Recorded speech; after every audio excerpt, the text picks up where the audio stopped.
Fala pessoal, sejam muito bem-vindos ao primeiríssimo episódio do programa Entretenicast, um podcast feito de fã pra fã. Entretenicast, o cinema e a TV ao alcance dos seus ouvidos.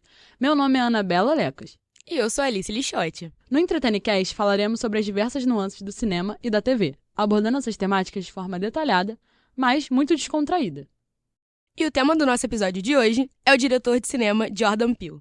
Vamos analisar parte de sua trajetória e observar a construção do seu maravilhoso mundo de terror, usando como base os seus filmes Corra, Nós e Não, Não Olhe. E estão ouvindo o som da pipoca estourando? Então senta no sofá e dá o play, porque a sessão do Entretenicast já vai começar. Nos últimos anos, o protagonismo preto passou a conquistar um espaço relevante no entretenimento cinematográfico, especialmente através dos gêneros comédia e romance. O terror, no entanto, ainda é um campo a ser explorado por esse protagonismo. Contudo, já temos um pioneiro nessa área que está influenciando grandemente na produção de filmes do gênero.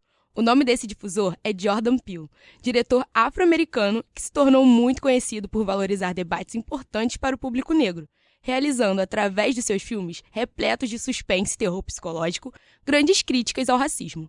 Nascido em 21 de fevereiro de 1979, na cidade de Nova York, Jordan Peele surgiu primeiro como ator e comediante, conquistando grande parte do seu sucesso na televisão, através da série de comédia Ray e Peele, onde ele coestrelou e coproduziu juntamente com o comediante Keegan-Michael Key. Foi apenas em 2017, com o filme Get Out, que chegou ao Brasil como Corra, que Peele começou a sua carreira de diretor e escritor de longa-metragens. O filme teve um imenso sucesso e levantou inúmeros debates acerca do racismo, conquistando também um Oscar de melhor roteiro original. Desde então, o diretor já dirigiu mais de 2 outros longas, que foram Nós, lançado em 2019, e Não, Não Olhe, lançado em 2022. Mas e aí, Anabela? Qual desses filmes do Peele são seus favoritos? Vale dizer que essa pergunta também vai para os nossos ouvintes, então contem aí pra gente nos comentários. Cara, assim, meu filme favorito eu acho que é Corra, porque acho que Corra foi muito impactante, porque eu sabia que tinha alguma coisa errada naquele filme com aquela família. Mas eu não imaginei que era uma coisa assim tão errada. E aí foi a partir daquele momento que eu comecei a pensar, cara, esse cara vai trazer uns filmes muito cabeças pra gente a partir de agora. E tipo assim, pegar essa relação do racismo com o terror e você conseguir botar isso de uma forma assim, consolidada, que você fale, caraca, o buraco é muito mais embaixo, as coisas são muito piores do que parecem. Por mais que sejam coisas, assim, alegóricas, como a ideia do transplante lá do filme e tal, é uma parada que te faz pensar muito. Eu falei assim, cara, que cara genial. Foi a partir de Corra, que eu acho que eu já vi umas 4, 5 vezes que eu falei, esse cara veio pra arrasar no terror e ele veio pra ficar. Os outros eu gostei muito, assim, Nós e Não, Não Olha, eu gostei muito. Mas Corra teve um impacto, assim, gigantesco. E aí eu acho que esse é o meu favorito. Mas e o seu, Alice? Fala aí pra gente. Assim, Corra foi o primeiro que eu assisti, então eu não estava tão preparada para tudo o que ia acontecer. Eu sabia, assim, pelo que já tinham falado, que era um filme mais sobre reflexão e que abordava umas coisas bem pesadas, mas conforme o filme foi passando, eu fui vendo que, como você falou, o buraco é bem mais embaixo. Você vai se surpreendendo e você vai falando, cara, que coisa absurda. No começo você já saca que é uma parada bem supremacista, mas você...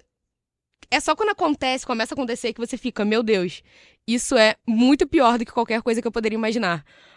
Apesar de ser o primeiro que eu assisti, eu acho que o meu favorito acaba sendo o último que ele lançou, o Não, Não Olhe. Porque eu gostei muito da pegada cômica e ele aborda uma questão... Assim, eu acho que é muito uma questão muito fora da caixa, entendeu? É uma coisa muito original. Ninguém nunca ia pensar no que estava acontecendo ali. É uma coisa muito bizarra. Você pensa normalmente, sei lá, um espírito, um fantasma, alguma coisa, e ele levou isso para um nível muito, muito maior, um nível bem mais original. E eu gostei muito do apelo cômico que tinha, cara. A irmã do personagem principal, pra mim, ela é a melhor personagem do filme. Não tem como, ela traz muito humor. E todo mundo tá arrasando muito na atuação, como em todos os filmes dele. Mas o Não, Não Olhe, eu fiquei, assim, estonteada. E a questão cômica me pegou bastante. Eu gostei muito desse também, assim, achei realmente muito fora da caixinha. Eu falei, esse cara tá cada vez mais indo no buraco mais fundo. Não, os outros você tem até como, assim, meio que sacar mais ou menos o que tá acontecendo, mas nesse você fica, meu Deus, o que eu tô assistindo aqui? O que tá acontecendo? O que esses caras vão achar? Mas agora, pra gente conversar ainda mais sobre os filmes de Jordan Peele, a gente vai pro quadro Me Conta Que Eu Não Sei. Nesse quadro, a gente vai compartilhar algumas curiosidades envolvendo os filmes, o diretor e também os atores e atrizes dos seus longas-metragens.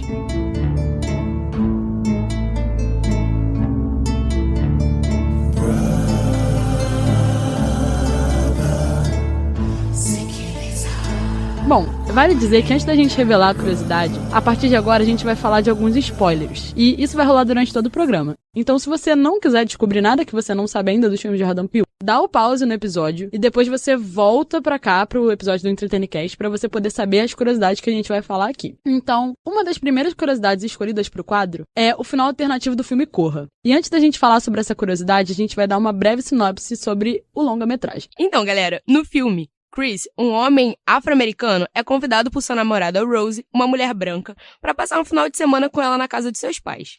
Ao aceitar o convite, Chris começa a perceber algumas coisas estranhas e perturbadoras que envolvem a família dela, fazendo com que ele repense o verdadeiro motivo do seu relacionamento com a Rose. Como vimos no filme, a desconfiança de Chris não estava errada. E após descobrir e lutar contra a trama racista e maquiavélica calculada por seu namorado e pela família dela, ele é resgatado por seu melhor amigo, Rod, que aparece no fim do filme com uma viatura na casa da família Armitage. Esse final acaba promovendo um alívio muito grande, pois finalmente Chris tinha conseguido fugir do risco de sofrer lavagem cerebral por aquela família racista. Contudo, Jordan Peele também decidiu gravar um final bem diferente desse. Em uma outra cena filmada, mas não disponibilizada na versão final do filme, Chris não é resgatado pelo seu melhor amigo. Ele é encontrado por um policial branco que, ao chegar na casa da família Armitage, não acredita nas barbaridades sofridas pelo personagem e acaba colocando o homem na prisão.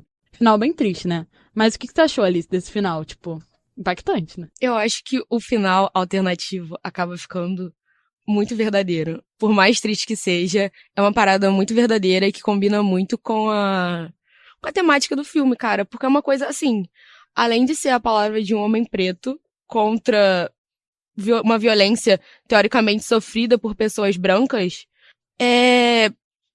tem tudo, assim, a ver com, cara, quem vai acreditar numa história mirabolante dessa, que em pleno século XXI ainda tem pessoas que estão num nível de supremacia, assim, bizarro, sabe? É uma parada muito fora do comum, então dá pra entender que não acreditariam nele, mas também é um reflexo muito de como a polícia norte-americana é extremamente racista. E mesmo se a história dele fizesse qualquer sentido, o que não faz, porque é uma situação realmente muito bizarra, é um preconceito muito enraizado, cara, uma coisa muito e lá nos Estados Unidos isso é bem, vamos dizer assim, bem mais enraizado e bem mais exposto do que aqui no Brasil, por exemplo. Então, seria uma coisa muito verdadeira. E a chance daquele cara, de um policial branco, acreditar na história dele, era assim, é realmente nula. Então, seria um final muito fiel à realidade. Mas eu gostei que ele mudou, porque, não sei, dá a sensação de que há uma esperança e que você consegue fugir, por alguma forma, desse padrão e desse racismo estrutural. Eu acho que, tipo assim, é muito interessante porque eu lembro que algumas pessoas falaram isso que você falou, de realmente ser uma coisa muito mais verdadeira. E eu acho que realmente é, obviamente, muito mais verdadeiro. Só que eu acho que o grande problema é que algumas pessoas, inclusive, reclamaram de não ter sido essa cena, a cena original, e terem colocado o amigo resgatando ele. Mas eu acho que a parada que às vezes a gente não pensa é o que aconteceu depois que o amigo dele resgatou ele, entendeu? Você acha que até o amigo dele resgatando, se ele chegasse numa delegacia e contasse tudo o que aconteceu, tipo, eu acho que às vezes foi isso que o diretor pode ter pensado, assim, por mais que não tenha sido um policial branco, tenha sido um amigo dele, ele vai chegar numa delegacia de polícia, vai falar o que aconteceu e as pessoas vão falar, tá bom, a gente vai te levar num psiquiatra, a gente vai te levar pra um tratamento e você tá mentindo, você vai ser preso. E no final das contas não teria saída. Tipo, infelizmente isso me fez pensar que ele não teve saída no final das contas, sabe? Tipo, não foi o policial branco, foi o amigo dele. Mas quando ele fosse lidar com a situação, quando as pessoas vissem os corpos na casa, por mais que não acreditando na verdadeira história do que tinha acontecido, ele não ia ter uma saída boa no final, sabe? Tipo, ninguém ia acreditar. Justamente pelo fato dele ser um homem negro contando uma história que as pessoas vão falar, isso é um absurdo, isso nunca aconteceria. E ele nunca teve saída, entendeu? A gente não sabe o que acontece, mas eu fiquei com esse quesinho na minha cabeça, sabe? Tipo, de se realmente ele teria um final feliz, exatamente. Se realmente ele conseguiu se livrar daquilo. Sim. Mas eu fico pensando também que, assim, será que ele vai na polícia? O filme, ele chega a pagar digital de algum lugar, ou alguma coisa do tipo, porque eu acho que ele só mete o pé mesmo fosse uma saída. Porque, cara, eu acho que... Mas também é num lugar tão afastado.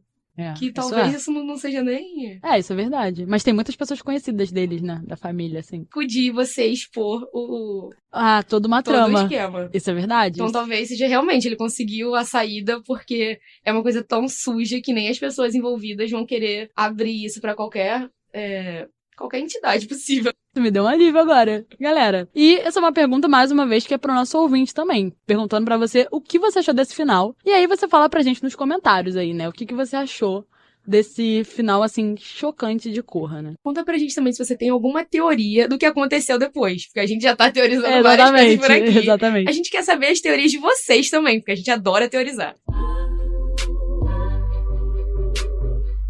Bom, agora vamos para o quadro Trilha Sensorial, onde fazemos uma análise sobre algumas das músicas presentes nas trilhas sonoras dos filmes de Jordan Peele, que foram todas produzidas pelo compositor Michael Abels.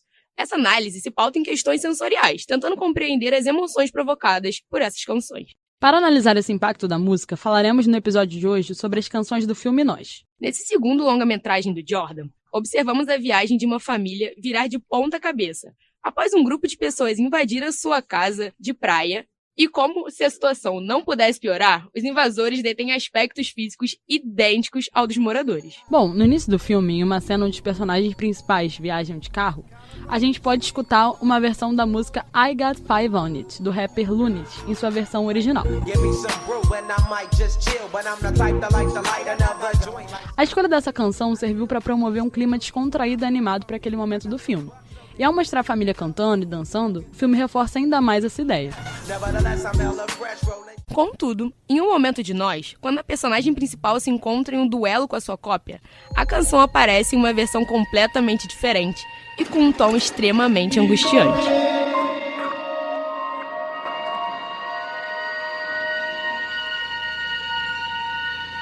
Mas por que essa mudança tão brusca? Por que não repetir a versão anterior da música? Bom, porque nesse momento, o filme não queria animar e nem promover uma descontração para o espectador. Ele queria gerar um clima de suspense, promover o incômodo. Por isso, replicar a versão original da canção não seria algo efetivo. Então, ao criar uma nova versão da música, o compositor conseguiu promover uma sensação ao telespectador. Mas e aí, Ana? Qual versão da canção você gostou mais? A primeira ou a segunda? Cara, definitivamente a segunda. Tipo assim, porque no início da música, quando você vê eles no carro ouvindo, que até quando o pai dá o esporro no filho, né? Tipo, a mãe, na verdade, dá o esporro e fala, essa música fala sobre drogas. E aí, até um momento que fica aqueles tabus familiares, aquelas discussões, e aí o carro todo, todo mundo discutindo. E aí, no final do filme, quando você vê de novo a música, naquela cena extremamente dramática, com as duas, tipo, com a mulher, né, e com a cópia dela, as duas discutindo, e você assim, meu Deus do céu, eu tô toda arrepiada nessa música, tipo, é a mesma música do início, mas você fica, cara, eu não me sinto do mesmo jeito lá na frente, eu me sinto de uma forma completamente diferente. E é como se de fato fosse assim...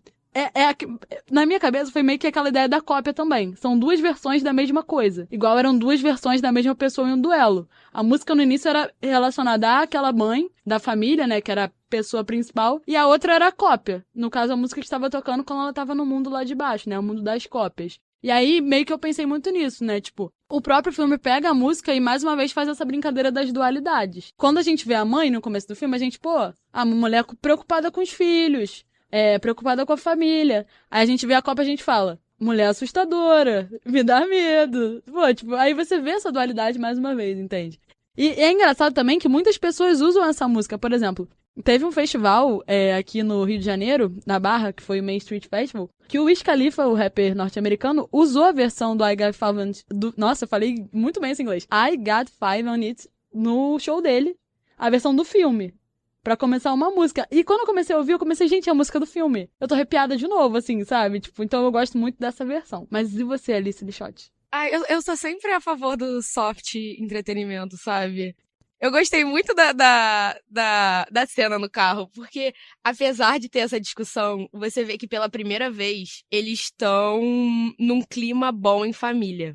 É a primeira vez no filme que eles estão envolvidos e você não sente uma tensão muito própria entre eles. Eu acho que é a partir disso que eles começam a meio que se unir pra enfrentar, mesmo sem saber, o que havia pela frente. Então, talvez esse ponto de felicidade deles, de envolvimento, de união, talvez tenha sido bom nesse sentido, porque eles ficaram bem mais unidos. Apesar do esporro que a mãe deu no menino por perguntar sobre o que era essa música, eles todos começam a cantar juntos. Então fica aquela vibe bem gostosinha, viagem de família.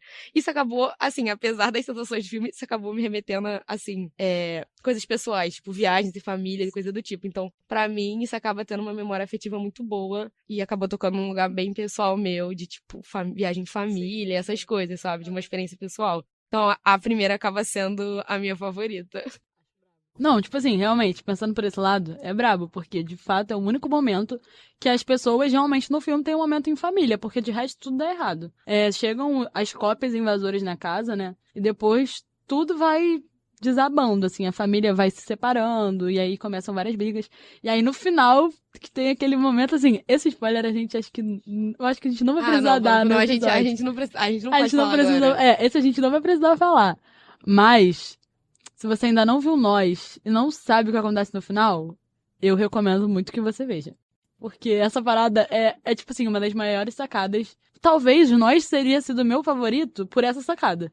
Mas Corra tem um impacto maior. Mas esse final. Sabe por que Nós não consegue ser meu favorito? Porque eu saquei antes. Aí é complicado. Se você saca antes, perde a Perde a graça. graça. Porque lá no final você só fica, ok, só confirmou o que eu já sim. achava. Isso acontece mesmo. Eu não me liguei. Então, pra mim, foi um choque do caramba. Eu fiquei assim. Mentira que era isso. Isso aconteceu comigo em Nós. Eu tô falando, porque foi um buraco tão fundo. Nós não, perdão. Isso aconteceu comigo em Corra. Sim. Porque foi um negócio tão fundo que eu fiquei realmente surpresa, surpreendida. E em Nós comigo acabou não acontecendo porque eu fui pegando as pistas e dicas que ele ia dando no meio do filme. Eu falei, aconteceu isso. Não tem como não ter acontecido. Não, até que em alguns momentos eu falei, não, ok, não aconteceu. Mas depois, não, aconteceu sim. E aí quando chegou ao final, eu falei, tava certo, desde aconteceu. sempre. Muito bom.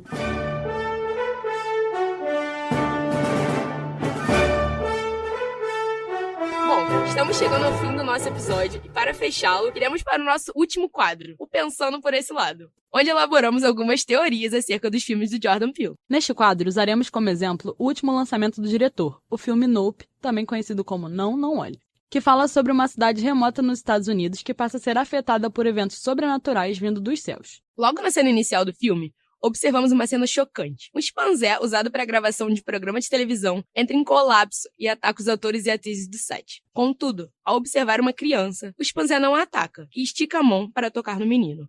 Porém, é abatido por um tiro antes das mãos se tocarem. Eu fiquei em choque nessa cena, até porque assim, o filme já mostra esse ataque bem no início. Mas que teorias você enxerga nessa cena, Alice? Porque, tipo assim, por que você acha que o chimpanzé não atacou o menino? Na hora eu fiquei pensando que poderia ser um surto meio que momentâneo, como se fosse, não sei, alguma coisa que aconteceu e teve um final. E aí até nesse momento ele meio que, não sei, talvez tenha alguma ligação emocional com o menino, sabe? E você vê que ele tá ali naquele surto de agressão, de fúria, de violência. E aí ele para. E, assim, pra mim foi muito notável um momento em que ele para e que tem algum estalo, algum clique de mudança de postura nele. No momento que ele tá sozinho perto do sofá. Então, não sei, pode ter sido uma impressão minha, sozinha, maluca da minha cabeça. Mas eu saquei alguma coisa que tinha mudado, alguma coisa na postura dele. E foi quando ele olhou pro menino. E aí, por um momento eu pensei, putz, vai voltar. Só que ele já tem uma postura diferenciada, ele já vai de uma forma mais calma. E eu acredito isso, talvez no final desse surto, também ter uma relação ali. Eu gostaria de ter visto o que aconteceu, para saber se tá confirmado, se seria confirmado. Mas eu acho que deixa uma dualidade bacana, de tipo, também uma coisa pra imaginação. O que será que teria acontecido? Será que ele tava realmente mudou a postura, ou se era uma questão do instinto predador de, ok, vou enganar a minha vítima pra ela não fugir e deixar as coisas mais, tipo, tranquilas, porque tem muito dessa questão do predador e do instinto. Então, o filme fala bastante sobre isso, e a gente consegue ver que isso é muito presente e é um comportamento. Fala bastante sobre isso, uma questão de comportamento, de como se comporta. Então, tem muito dessa dualidade. Será que ele realmente mudou? Ou será que ele estava usando mais um pouco desse instinto e para tentar pegar presa num momento mais delicado, sensível? Acho que faz sentido essa ideia. Eu gostei da teoria. Assim, eu tava vendo que, eu não sei se é verdade, mas algumas pessoas estavam dizendo que o fato dele não ter encarado o chimpanzé nos olhos, como os adultos faziam, pode ter feito com que, por exemplo, o chimpanzé não tenha se sentido ameaçado no momento. E aí ele meio que teve uma certa pena, um certo respeito pelo garoto. Mas eu acho que é muito complicado, porque assim, é uma situação que, por mais que seja um filme que não seja sobre isso, a gente percebe que, por exemplo, essa questão do uso dos animais em programas de televisão. E aí, qual é o tratamento daquele chimpanzé no set do filme? A gente não sabe. E como era a situação toda, sabe? O garoto era uma criança, então provavelmente era o que menos tinha contato com o chimpanzé. Não era, obviamente não era o que trazia ele pro set, não era o que tinha maior contato. Era uma criança que, de certo modo, também era meio que moldada pelos adultos. Do mesmo modo que o chimpanzé também é. Você tem que fazer isso, você tem que fazer aquilo, pelo fato de ser um animal treinado. E aí, não sei se ele percebeu que era uma criança. E aí, os outros adultos, sabe? Tipo, essa ideia do desrespeito. Porque eu não sei até que ponto ele tava tomando uma noção, sabe? É porque é uma questão muito complexa, entende? Tipo assim, eu acho que é uma cena que eu até hoje fico pensando. Pô, ele atacou, acho que 4, eu não lembro quantas pessoas eram na cena, mas acho que ele atacou umas 3 pessoas, acho que 2 morreram, uma outra era aquela moça que depois aparece, né, com o lenço na cabeça, mais pra frente no filme, e o menino ficou ileso. E assim, foi sorte? Foi porque ele não olhou nos olhos? Foi aquilo que você falou também, que foi um momento depois ele relaxou, sabe? Jordan Peele, por que você faz isso com a gente, entende? Não, esse aí realmente eu acho que é uma coisa que eu não tinha parado pra pensar, agora eu tô... Jordan Peele, por favor, me fala qual que é a verdade, meu Porque, Deus. cara, Manda uma DM. é muito engraçado, porque assim, no filme tem muita teoria, e não só nesse, mas em vários filmes, por exemplo.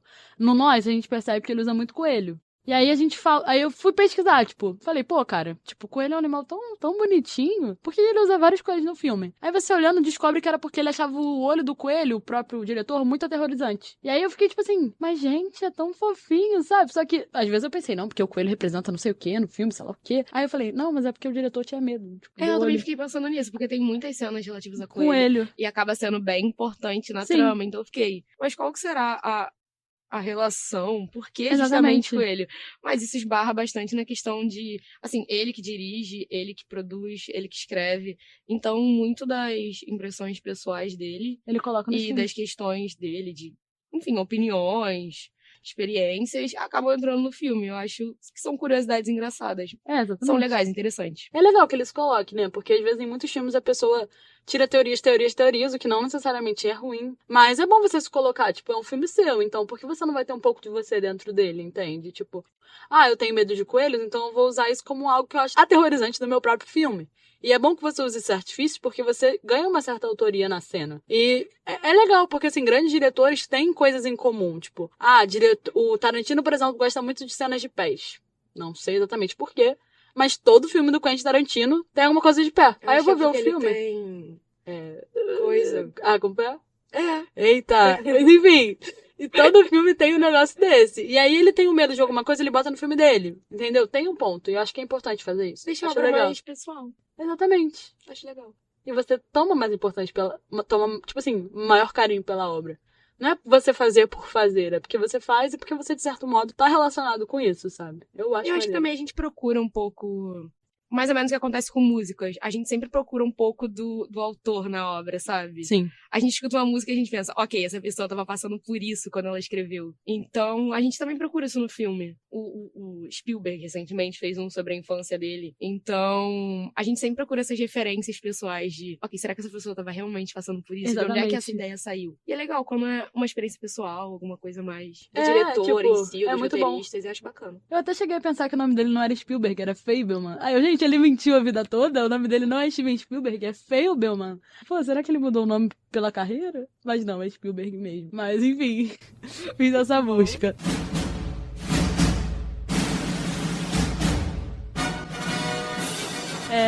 Galera, assim, né? Estamos chegando ao final do nosso episódio, então podem descer os créditos finais, porque o Entretenecast de hoje acabou. Muito obrigada por terem ficado com a gente até o final da sessão. Compartilhe esse podcast com seus amigos, familiares e até com aquele seu vizinho chatinho que você não gosta muito, que eu aposto que ele vai gostar do nosso podcast. Entretenecast, o cinema ao alcance dos seus ouvidos.